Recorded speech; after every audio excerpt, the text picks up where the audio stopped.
Hello, my Conceal Coalition family. Austin Davis here, your National Director of Training and the on air lead instructor for Conceal Coalition University. And I am so glad to be with you this month. I think you're going to like this topic. It's locked, loaded, and gone. How to keep your guns from being stolen. Because there's nothing worse than you getting that perfect Smokemaster 2000. It and you fits like a glove. It's like an extension of your desires, and the projectile is exactly where you want. And now you know somebody stole it out of your vehicle, your nightstand, or unsecured, and they're spending more time with it than you are. The reason I think this is an important topic and one we need to spend far more time than most gun owners want to spend time on this is because gun theft is a unique kind of theft. Think about it. Somebody steals your big screen out your living room, your jewelry, or some cash you had stuck in the kitchen drawer. That's a loss, but it's a loss that doesn't really have much more repercussions than just you getting more money, more TV, or another piece of jewelry. The problem with the gun, though, is that theft can cause death and havoc for decades. Guns, generally speaking, don't wear out. In 2022, and that's the last year I could find figures for, we lost about 112,000 guns that were reported stolen. About half those that were reported were stolen out of vehicles.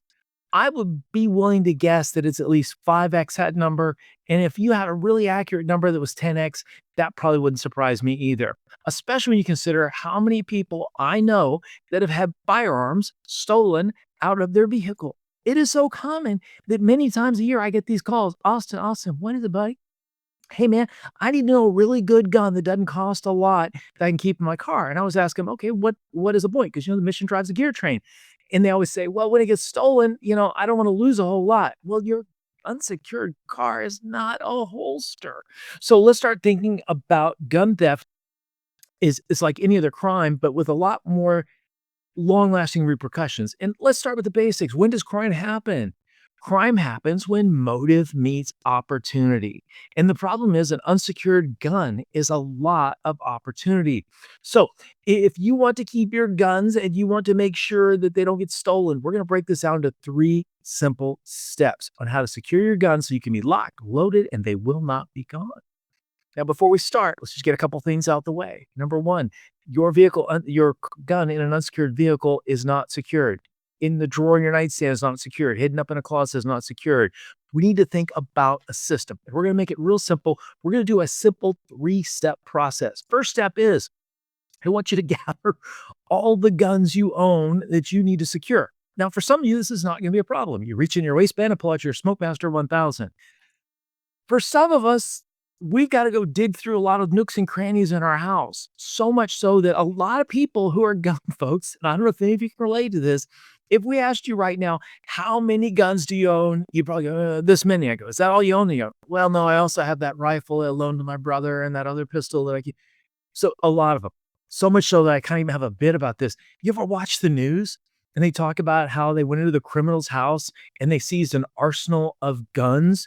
And there's like 4 guns on the bed, and they go, and there was a cachet of ammunition, and there's maybe 5 boxes. You're thinking, my gosh, I've got more guns than that in a closet that I haven't seen in my house. And if that's a cachet of ammunition, we burned more than that off the last time we went to the range. So I think we talk about owning a number of guns is kind of a perspective thing. The first thing you want to do after you gather every firearm possible that you own, put them in one spot. I'd like you to take a fresh piece of paper. I don't really think you ought to do this on the computer. If you want to do this on the computer, print it out and keep a copy there, that's okay. But I'm old school and I'm old. So I really like kind of a hard copy kind of thing going on. I'd like you to go ahead and take every gun, start very slowly and carefully, record the make, the model, the caliber, the manufacturer, and the serial number. Go through all of them. And then I'd like you to take your camera phone and go ahead and take a picture of everything on that gun that is unique. What I mean is if there's a scratch on the slide or there's a gouge in the handle, or if you've got some sort of custom Cerakote on it, or you went on ahead and you put a afterburner ramjet in it, or any accessory, make sure that you document that. Then you want to take, after you got all that documented, you either want to store it in a secure place away from the guns, but put it in a place that you know that no matter what happens, you can retrieve it. The reason I'm so careful about where I put this is if you put it in your computer and your home gets broken into, there may be a chance that your computer and that material gets seized as well. I'm just a big fan of hard copy. Maybe a thumb drive also for the photographs because you're going to want to be able to have all this handy if the firearm gets stolen. And the reason we want to do that is, and we're going to find this out in the bonus round, after stolen, we really need to report this to police. And I know some of you are kind of squishy going, I don't know anybody know I got a gun. Well, you don't have a gun anymore. It's gone. It's somebody else's gun. Your gun is now someone else's gun. So that's the first step. Get everything you got together. Go ahead and record all the details on it. Take photographs of every angle and especially any nick or scratch that identifies it or a unique feature. Put that in a secure spot. That's step one. You did nothing more than that. It's going to do a whole lot to make you a whole lot safer and more responsible gun owner. Now, the next step is while you have those guns out there, I want you to break them down into three categories. I want you to break them down into long-term storage. I want you to break them down into home use. And I want you to break them down to either travel or carry guns. And the reason I want to break them down is because all three of these are going to need sort of a different way of securing them. Now, let's say that you only have one long gun or one heirloom gun or two heirloom guns. You can use a pretty small fixed safe. Now, I know a lot of you already have a really big, massive gun safe. It takes a special little trolley thing to move it around and you hopefully bolt it to the floor. And that's great. I personally am not a real big fan of one of these really big, super heavy, in theory, fireproof gun safes. I had one for years and I finally got rid of it, and my life's been a lot better. First off, those gun safes, by being fireproof, you may notice your firearms rust like crazy in there, depending, of course, on where you live. I live in the on the American Gulf Coast. Love saying that. I live in the American Gulf Coast, and it's very humid here. And it didn't matter if I used damp rid, if I put the rod in, it just didn't matter. Simply going rust. One of the things is the stuff they use for fireproofing. It's my understanding creates a lot of condensation inside the gun safe, causing problems. The other problem was it was in my office. So every time a worker came by, we had some sort of social function, anybody came in, there's a big thing there that tells everybody, wow, they must have guns and a lot of them. And if you're going, yeah, but I've got a gun safe that secures them, that'll work real well until the bad guy does a home invasion, sticks a gun to your head and says, open the door. So there is a benefit to having a big gun safe. I got that. There's some real downsides to it. They're fairly expensive. Give you a little hint though. If you ever decide you want one, keep an eye out for Facebook Marketplace or Craigslist. When it comes time to sell them, that really big expensive gun safe sells for pennies on the dollar. Then you just get on the phone and call a gun safe company and they'll come out and move the gun safe for you. Now, every time I had to have my gun safe moved, it was two, three, $400, and that adds up pretty quickly. We moved to a smaller home and I got rid of the gun safe. I went to something called Secure It. Do a little Google foo and find them. Secure It is the same thing a lot of law enforcement and military units use to secure firearms. It is vented, so I've had no rust problems, no electric rods in there to keep the humidity out, no damp rid, none of that stuff. And I've had really good luck. Now, a lot of you are saying, but Austin, my massive fireproof safe is fireproof. And it may be for some time. Most of us, unless you live in a very rural area, if there's a fire, the fire crew is probably going to get there quicker than that's going to be a problem and something to think about. So I'm not a big fan of it. Secure It, though, can ship right to you. It's unbolted and flat. So you put it together, you bolt it, then you find out where the studs are on the wall, zip, zip, zip, zip, zip, zip, zip. If you have the ability to put it on the floor, zip, zip, zip to the bottom, and it's pretty darn secure. Is it as secure from a really determined person getting in there? Probably not. But the good thing is the Secure It safe comes in different sizes and they're a lot smaller. And you can put these in the back of closets. You can put them in the back of utility room. You can put them in places that are not really obvious. Also, I like having a couple of secured safes. I have one in my wife's closet. I've got one in my office, and they're out of sight and out of mind. And by spreading things out, if they do want to take a crowbar and spend some time, hopefully the burglar alarm's going off, your layered defense from your home security plan is taken in, you've done your CEPTED, crime prevention through environmental design. So there was nothing about your landscaping or design of your home that made them feel comfortable coming in and thought they had all day. Maybe somebody saw it. So spreading them out with Secure It safe is a lot better. And the Secure It safes can cost you about what it costs just to move or have these safes delivered. So I really think there's a whole lot to it. The reason I spend so much time with these long-term guns are if it's your hunting rifle, if it's your bird shotgun, if it's a family heirloom, these are not things you're going to take in and out and handle, manipulate very often. So having a big secure safe to put it in there works great. Now, the next thing you want to think about is home ready. So when you're talking about home ready, and let's think about your home defense shotgun. This is my patrol shotgun. It is a Beretta um, A300, and I think it's an amazing gun. And yes, it comes with a dot on it because I'm old and I have a hard time seeing the front sight. When you have one of those, that is something you want to have ready access to. So if the door gets kicked in and that's your plan to go to it, I'm not saying that's good or bad, but it is pretty common, whether that's your AR, your shotgun, your pistol caliber carbine, not an easy thing to say fast or slow, you might be able to get to it. There's a bunch of things that look like pictures of art, or they look like mirrors, and you go ahead and cut the sheetrock out, and they bolt into the studs in the house, and then basically they are quick release. So you take a magnet, run it over there, and you can pop it open. Are they as secure as your big Sable gun safe? No. Are they as secure as Secure Locker? No. But because they are hidden, because they're placed in the wall in a ready access place, you can just grab the little magnet tool, whoop, boom, pop it open, gun ready to go, do what you got to do. And what I really like about one of those is if you put it in a place that is where you usually sleep, because we spend about a third of our times in an unconscious position called sleep.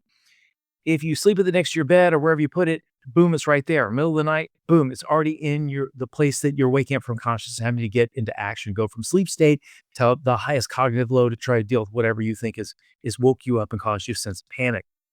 And then, of course, if you live in a secure environment, it's just you in the home and you're not worried about little kids, that's great. If not, I'm a very big fan of Vault Tech. Vault Tech does a whole lot of things right. I spend a lot of time remote beach camping, a lot of times kayaking. Once this thing is closed, this has watertight abilities. There is a metal cable that attaches to this that I can wrap around the leg of a vehicle. I really like being able to use the cable and attaching it to a hard spot. And the reason I'm such a big fan of that is because my Vault-Tec really helps me in some unusual situations in gun safety storage. Because if this is I sleep with it every night gun and I want to protect it from the kids, that works great. Also works when I'm taking it in the car. We'll talk about transporting guns category in a second, but it just does a whole lot of things really well. It's a bit pricey. I'm not a big fan of the thumb ID things. Well, one is, I hate to gross you out, but I'm a pretty sweaty handed guy. And so I can't guarantee those. And I'm also not convinced that that thumb sensor is really the highest quality you can probably get. I think it limits it. I really like the combination I just punch in. Some of them have where you just go, like you're playing a musical instrument, you have a certain pattern you use to just pop it open. They also come with a little beep on the codes so that if you want to turn the beep on, anybody who's putting it, you can hear that somebody's pushing the buttons and you hear the beep, beep, beep. You can also turn that off. You can also turn the light in this on or off. So if you decide you want to keep your gun unloaded and you need to load it up, at least you have a little bit of light to look in there and see. So it's hard to go wrong with that for this sort of home defense kind of gun. Now, any gun that you carry personally and you travel with is going to need a whole different set of standards. Let's start with the hardest one as far as I'm concerned. That is like a hunting gun you're going to travel with. So you're going to need to think about some sort of lockable case that keeps people from getting access to the gun, but also you want a case that's sturdy enough that when you leave it in the vehicle to go into the grocery store or go into a restaurant, it's left there, you have some sort of cable system you can lock it in the car. No cable system's an absolute guarantee from gun theft. But if it's in a vehicle and it's got other coverage and there's nothing on there like camouflage clothing or a big sticker on the back, oh, try it, I wish a fool would, or NRA membership or concealed coalition, something on the back that says, wow, I'm a gun person, they may not be drawn to that. And from the time they break into the car and the car alarm goes off, that cable more than likely will give you enough time for them to get freaked out and leave or for you to come out and address the situation. So the first thing is you want long-term storage, you want some sort of home defense, immediate access storage, and then you want something that travels with you. Once you have those three storage things figured out, then the next step, the third step is find out what process that you can put in place that will guarantee that that gun is stored when it needs to be stored. Now, when does a gun need to be stored? This is my opinion. You may agree with it, you may not. But there's only three places for a firearm to be. That's it. Three places. I don't care if you like guns and think they should be issued at birth, get some sort of Second Amendment birthright, or you're an anti-gunner and you think a big maggot should just suck them all off the planet and get rid of them. Either way, we all need to agree only three places for a firearm. Number one, in the hand of a rational, sober, competent, trained adult. Number two, attached by holster or a sling to a rational, sober, competent, trained adult. Or number three, locked away from any device on a rational, sober, competent, trained adult. Yeah, it's some places people leave them on their nightstand, on top of their nightstand, or in a nightstand drawer. That is not secure from a person who's not a safe, sane, sober, rational adult. That's a place that unauthorized users can grab it. Hidden in a top shelf in the closet, hidden in your sock drawer. These are not secure locations. The problem is we need to find out what works in our lifestyle. So for your lifestyle, that means when I decide to take the gun out, that I've already got the case, I got the locking mechanism. If I'm going to be flying with the gun, it's TSA approved. If I'm going to family or friends, I've got a place to lock it up and secure that nobody in my family or friends location I'm going to be there is going to have unauthorized access to that firearm. If it's a rapidly dependent firearm, you need something like a Vault-Tec case you can get into rather quickly. The problem, though, is if you don't develop a system that if it's not in my hand, it needs to be locked in the safe. A lot of times you'll take the gun out before you're hunting and make sure the batteries are right, or uh, the ocular part is dialed in for your eyes or whatever. Make sure that if it's not in your hand and it goes back in the safe, if that's part of your security system, it gets locked. When you have a daily carry gun, decide what are you going to do with it at the end of the day when you take it off. Is it going to be your nighttime defense gun? If so, maybe a lockable Vault-Tec on your nightstand is the perfect solution. If you live by yourself or you live with another person that you trust with that gun and they need to use that gun and it stays out, that's great. But if it's staying out as a defensive handgun, the problem with that is when you leave to go to the store or whatever and they come knock on the door and they see nobody's there and they run through that house, motive meets opportunity and that gun can just vanish. And the problem with that is once it vanishes, it is a high commodity. It will get sold, traded, stolen from the other guys, and keep moving on through the system.